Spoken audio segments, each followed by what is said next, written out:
Last session we started these properties of beta and properties of a gamma function that we proved. So let me recall the properties first with the function. First of all, that we learned in the last session is gamma is a function of single variable. So as it is a function of single variable, we can denote it by like f of n. We can denote it like a function of n, and that function we denoted by the symbol gamma, and that is a gamma of n. It is integral 0 to infinity e raised to minus x raised to n minus 1 dx. So this one is our main definition of a gamma function.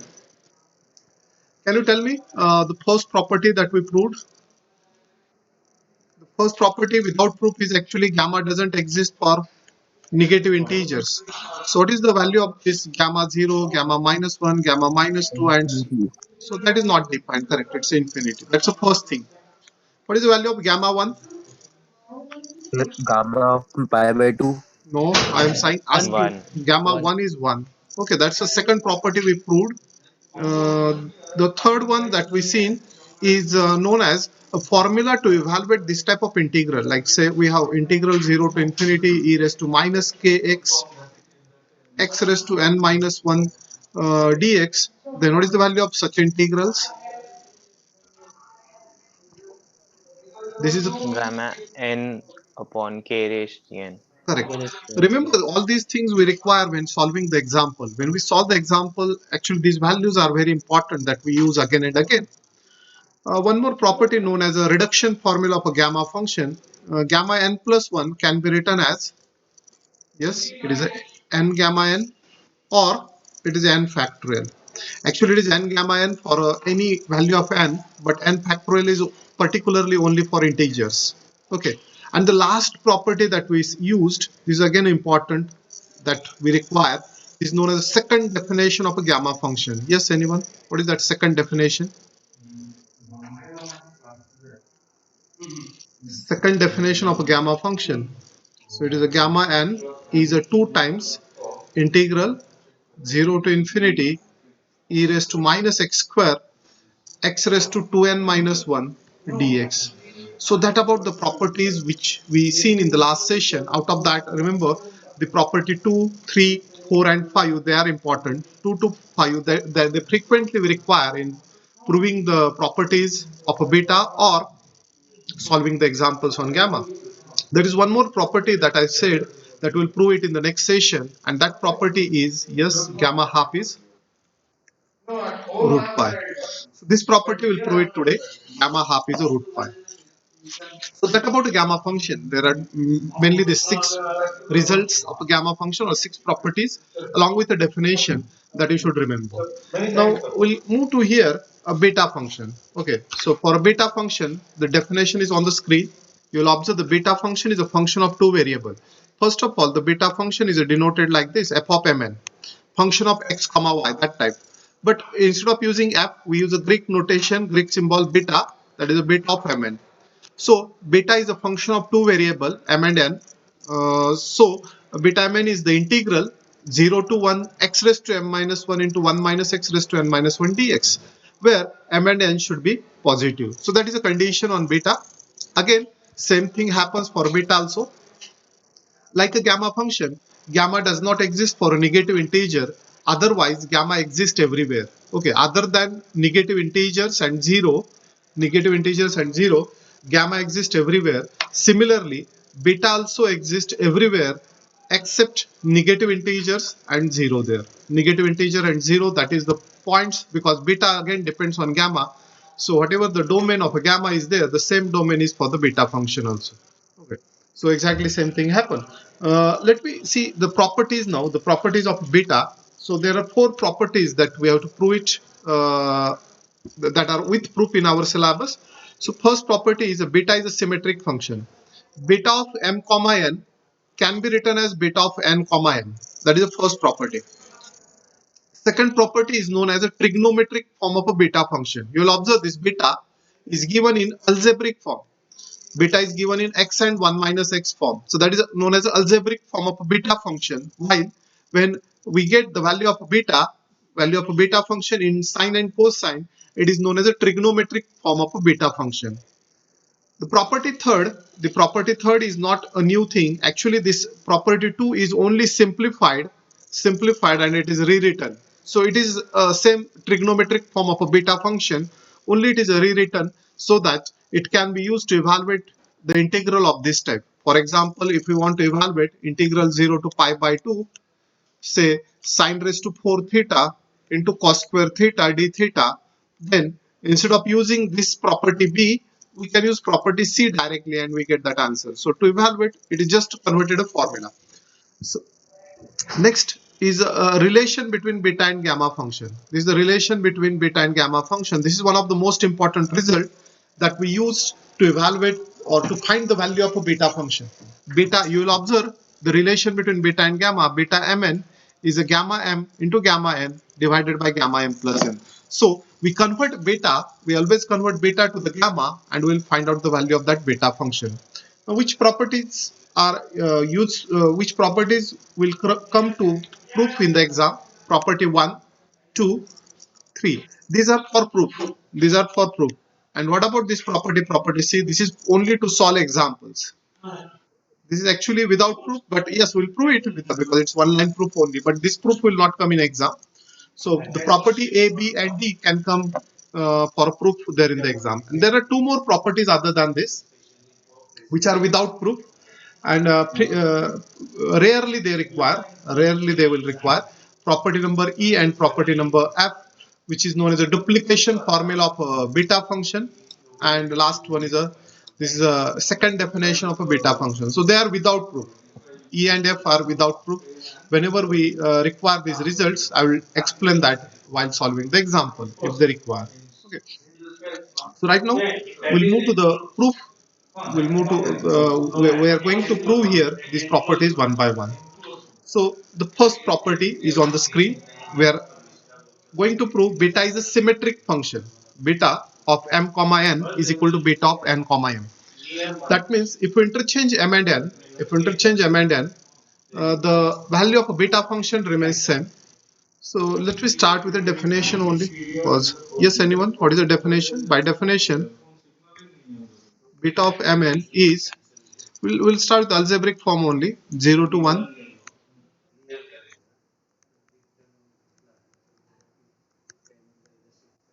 This is about a definition. Now tell me the important thing, how we can convert this beta from mn to nm. That means indirectly we have to prove that whenever we interchange m and n, the value of a beta function remains same. That's a symmetric function only. Yes, anyone, how to prove this?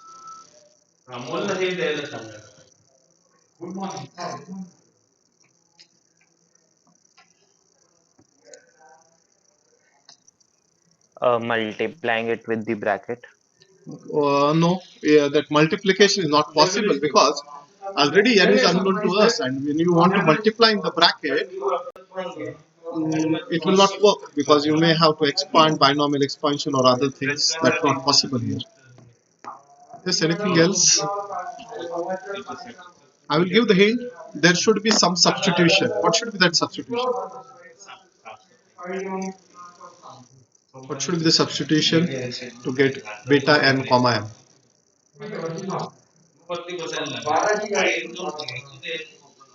1 minus x to d. 1 minus x is a t. Very good. That's nice. Okay, good. So we should have this substitution that let 1 minus x should be t. If 1 minus x is a t, you will observe the value of x is 1 minus t, and the value of a dx become minus dt. Not only this, we can check the limits. You will observe instead of using this one, let I use previous equation, this one. So you'll clearly observe when x is 0, what is the value of t? One. Correct. And when x is 1, t is 0. So that about the limits. And now we can observe our integral becomes, the integral beta mn will become It is from 1 to 0. Now it is from 1 to 0. Value of x is 1 minus t, and the value of 1 minus x is t. So here is m minus 1, and here is a minus dt. Tell me the next step. What can be done?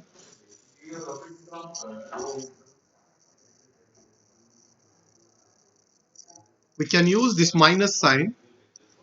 We can use this minus sign to change the order of limit, is it? So this integral become integral 0 to 1.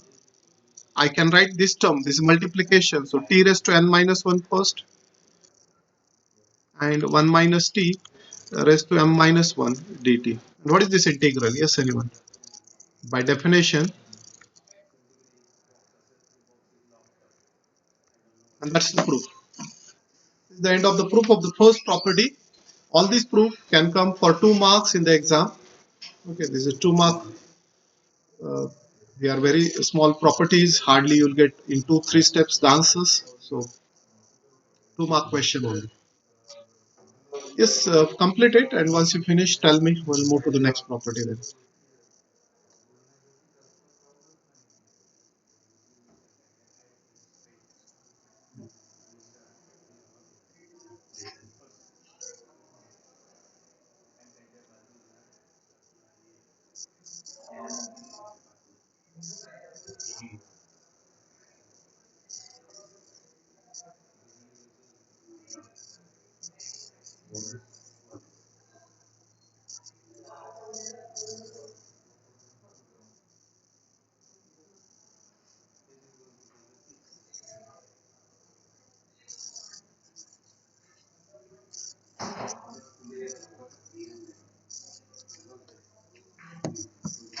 Yes, tell me.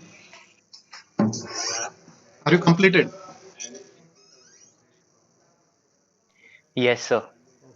Next property then. So this is second property. This is known as a trigonometric form of a beta function. So we are going to start with algebraic form, and we'll think for a proper substitution so that that algebraic form can be written in a trigonometric form. So let I write a algebraic definition of a beta, which is beta mn integral 0 to 1 x raised to m minus 1 into 1 minus x raised to n minus 1 dx. Now tell me the substitution. What should be the substitution here? X is equal to sine theta. Yes, you are correct, Harsh. Okay. X is equal to? Sine theta. Not correct, not correct. Partially correct. Sir, Put a, sine yes, 2 theta. Chirag. Let x equal to? Sir, sine 2x. No, not correct. Sine square theta. Yes, I think given the answer, Harsh, is it? Yes. Let x equal to sine square theta is a correct substitution. So 1 minus x become cos square theta, and the value of dx, the value of dx become 2 sine theta cos theta d theta. Not only this, from this same equation only, we can say when x is a 0, when x is a 0, we'll write theta. So when x is a 0, you will observe from this expression that we get sine theta as a 0. So theta is a sine inverse 0. What is sine inverse 0? When x is 1, what about theta? Yes, anyone?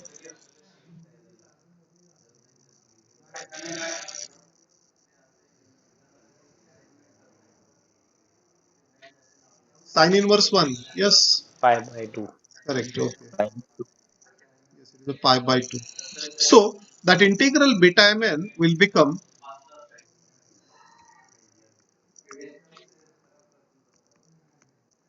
integral 0 to pi by 2.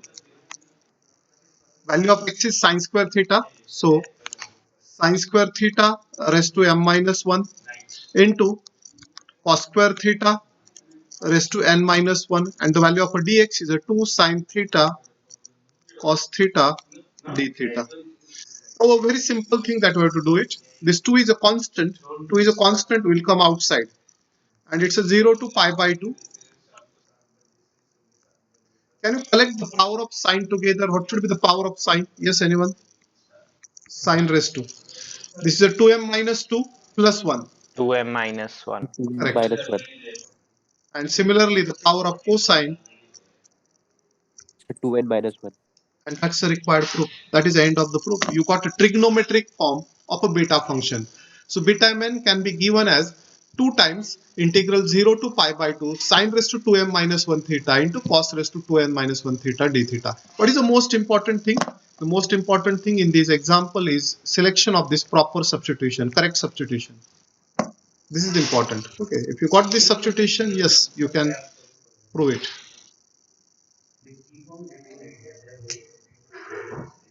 So complete the calculation, and once you complete, tell me.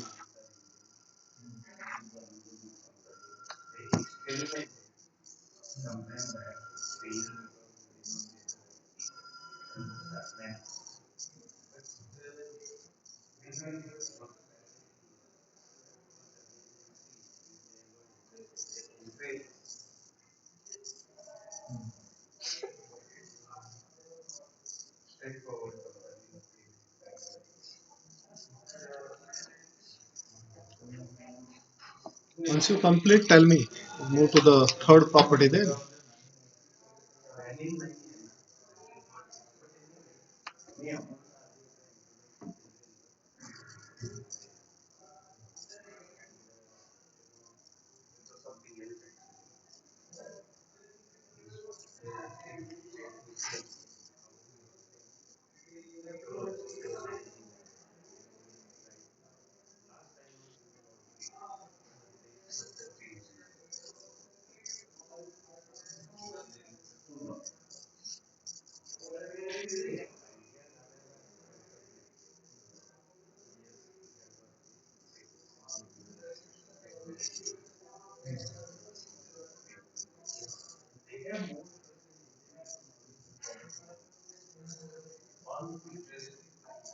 Can we move to the next then? Yes, sir. Thank you. Next here. So third thing, this property will not come for the proof. I already told. This is actually used to solve the numericals mainly, but this property is the just simplified form of the trigonometric form of a beta function. So already we observed this beta mn in a trigonometric form is a 2 times 0 to pi by 2 integral from 0 to pi by 2 sine raised to 2m minus 1 theta into cos raised to 2n minus 1 theta d theta. So can you tell me what can be done so that this trigonometric form of a beta function is rewritten in that form? M is equal to P plus 1 by 2. Correct. Yes. You will observe this is a beta mn is there, and here is beta of this bracket is there. So you can put m as a p plus 1 upon 2 and n as q plus 1 upon 2, or you will observe here is a just I will change the in color this one. You will observe this is sine raised to p theta, and here is that. So if you compare these powers, actually, if you compare the power of sine and cosine, you can get this substitution. Let 2m minus 1 is a p and 2n minus 1 is a q. That is the same thing as m equal to p plus 1 upon 2 and n is a q plus 1 upon 2. Therefore, this beta, the value of m become p plus 1 upon 2. This is q plus 1 upon 2 is a 2 times integral 0 to pi by 2 sine raised to p theta into cos raised to q theta d theta, and the next step is the required one. You can rewrite like this. That's the proof. So important thing, we are replacing the numbers 2m minus 1 by p and 2n minus 1 by q on both sides. So on both sides we are replacing it. So because of that it is valid. The entire equation we replace m by p plus 1 upon 2 and n by q plus 1 upon 2.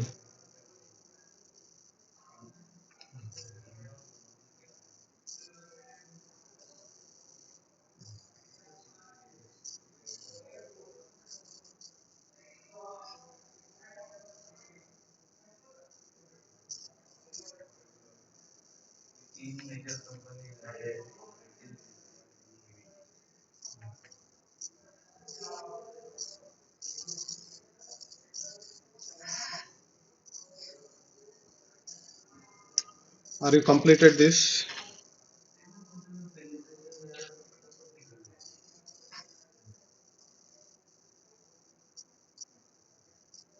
Yes, sir. Okay. Now a second last property then. After this, we move to the second last property for the proof. Name of this property is relation between beta and gamma function. Relation between beta and gamma. So our aim is to prove beta m comma n is gamma m into gamma n divided by gamma m plus n. Remember, this property is proved by the help of double integration. Okay, that is the first thing. So instead of proving this property as it is, I'm going to write this equation in this form: gamma m, just 1 minute, gamma of m into gamma of n is beta mn into gamma m plus n. Can we write like this? So we'll prove this property, okay, instead of proving that way. So let me start with the LHS of this one, gamma m into gamma n. Consider gamma m into gamma n. Now, can you tell me the definition of a gamma function?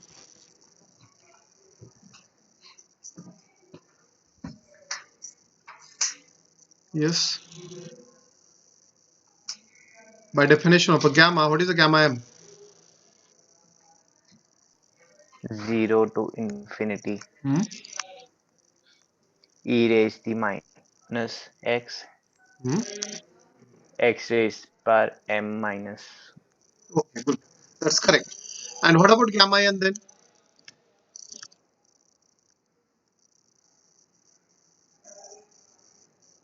Can I write like instead this? of n we will write m. Okay, that is one thing. But this x is also dummy variable. So can I write like this? E raised to minus y. Sorry, the first place I made a mistake. It should be m, na? And here y raised to n Yes, sir. minus 1 dy. Any doubt in this step? Why I am written this in different variable? Because there is multiplication of two single integral, and multiplication of two single integral can be converted into a double integral, okay, whenever the limits are constant. So double integral from 0 to infinity e raised to minus of this x plus y x plus y base is the same, so we added the power, x raised to m minus 1 y raised to n minus 1 dx dy. So gamma m into gamma n is a double integral from 0 to infinity of this type. But now the problem is we cannot have the other way to evaluate this double integral, because if we separate this double integral, again we get gamma m and gamma n only. Okay, but our aim is to convert this double integral in the beta. So another most important thing you should remember, instead of using a first definition of gamma, here is a requirement of a second definition. Only second definition can prove this property. So can you tell me the value of a gamma m by a second definition? What should be that value of a gamma m?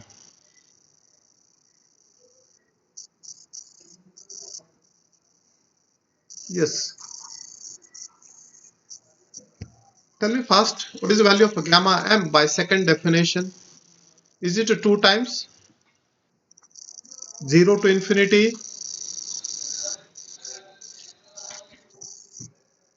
2 times 0 to infinity e raised to minus x square x raised to 2m minus 1? Are you getting? Yes or no?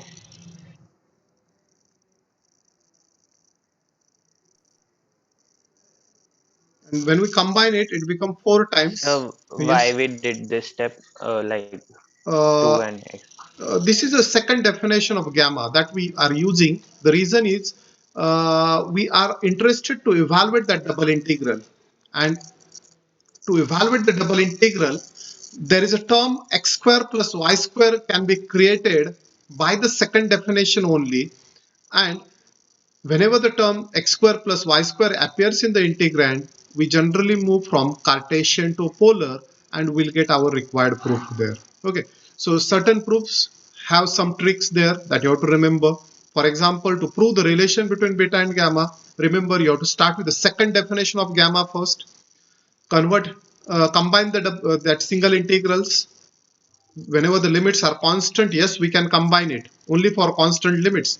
For variable limit, you cannot combine the double integral. Remember, right now all the limits are constant, so we can combine and we can split it also, we can separate also. And the next important thing is here, x square plus y square indicates we are going to transform this double integral from Cartesian to polar. Can you tell me what about the region of integration?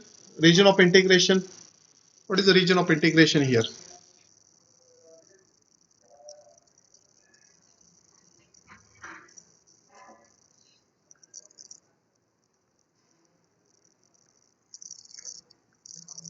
What's the region of integration? By 0 to infinity. yes, 0 to infinity. 0 to infinity means what is the region of integration?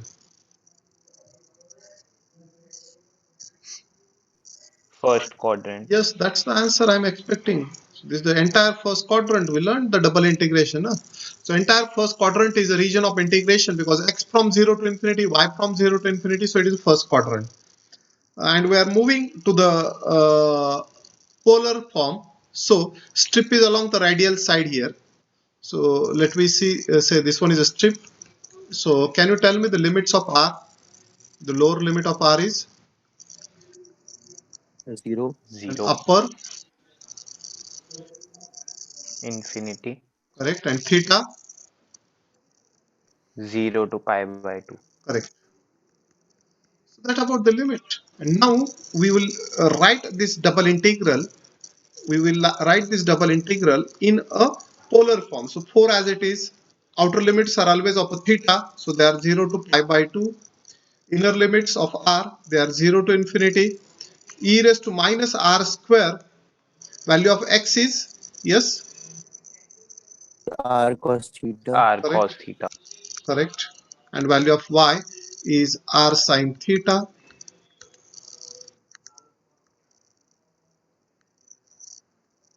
The 2n minus 1 actually.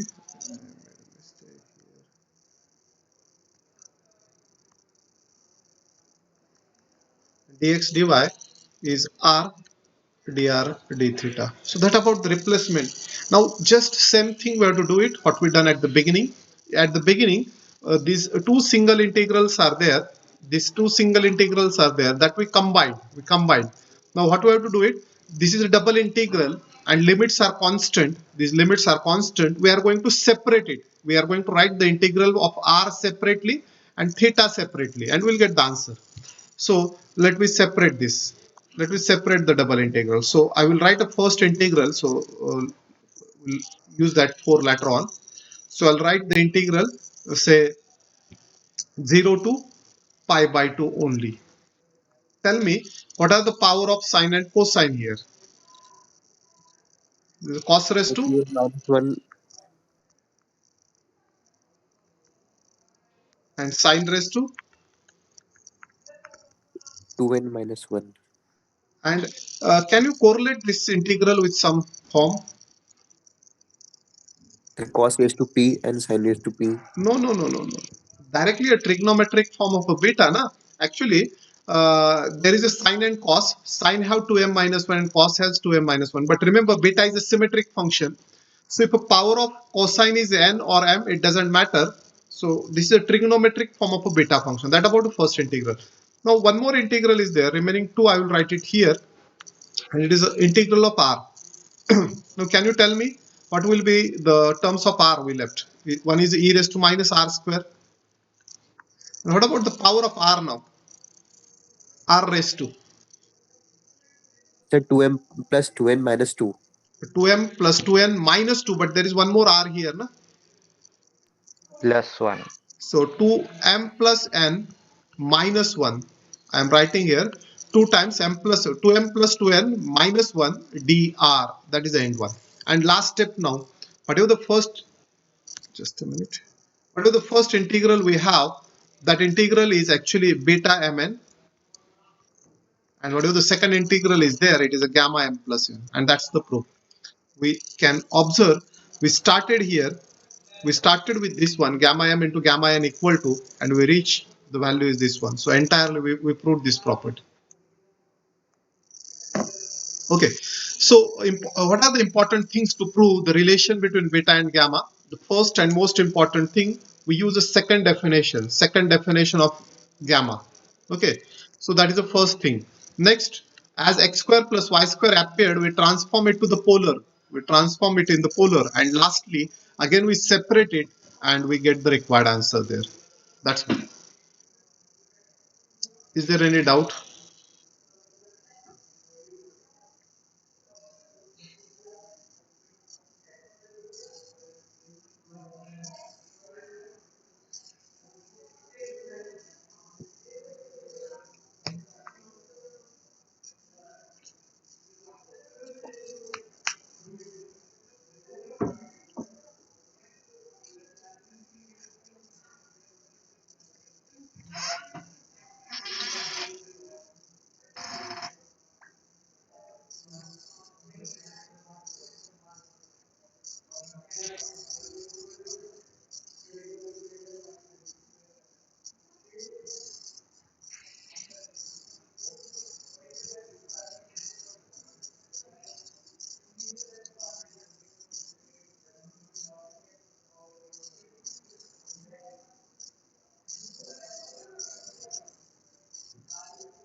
Any doubt, anyone?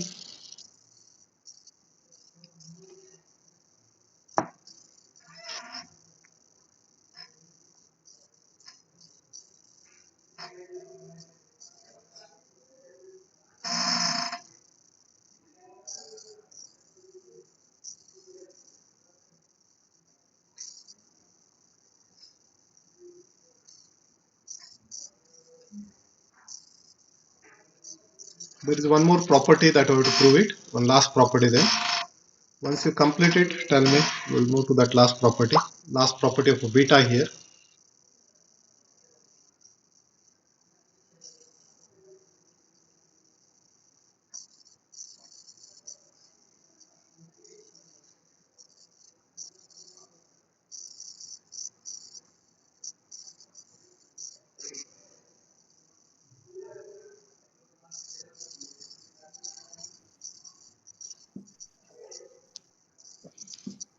Yes, Tushar. Completed. Yes. Okay. So here is the last property.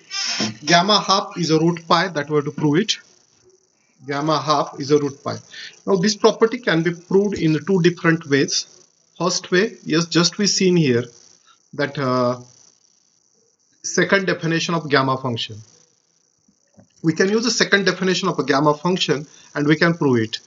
We are not using a first definition because first definition, if we use for writing gamma half, for example, if I write this is a gamma definition, this is first definition, e raised to minus x raised to n minus 1 dx, and if we use gamma half, if we replace n by half, we left with integral and we get x raised to minus half there. And now this integral is not easy to evaluate. This is very difficult. So we cannot use the first definition because the integral you want to evaluate this, it cannot be solved by substitution method, or it may not be solved by parts. It will go on there and you cannot get the value of that. So because of that, first definition is not used here. Again, this second definition is useful. For the second definition, yes, we are saying this gamma n is a 2 times integral 0 to infinity e raised to minus x square x raised to 2n minus 1 dx. So can you tell me what will be the gamma half here?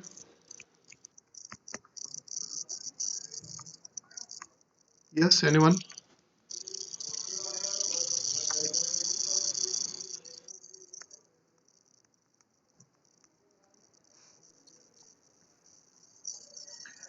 What is the power of x? 0. 0. So anything raised to 0 is 1, so no need to write it. Yes. Now again there is a problem. This is a 0 to infinity e raised to minus x square only we get it.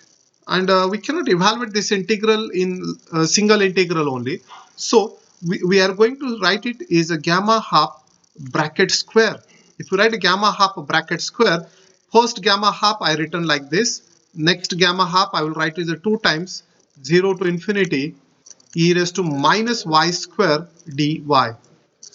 Just exactly same thing that in the previous example, that 2 into 2 is a 4. It's a double integral, 0 to infinity, 0 to infinity. Base is the same, so we combine the line in single integral to the double integral, and we get double integral dx dy here.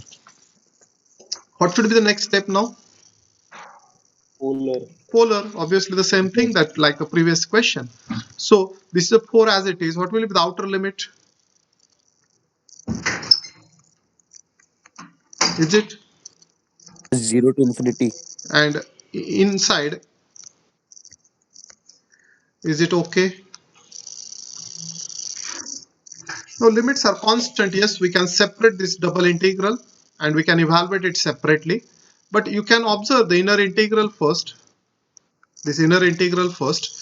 Can you think about the way to evaluate this? And by substitution. R square is Substitution. equal to Yes. If we put r square is equal to t, we'll get that integral of e raised to minus t, and that dr can be written as a r dr can be written as dt by 2.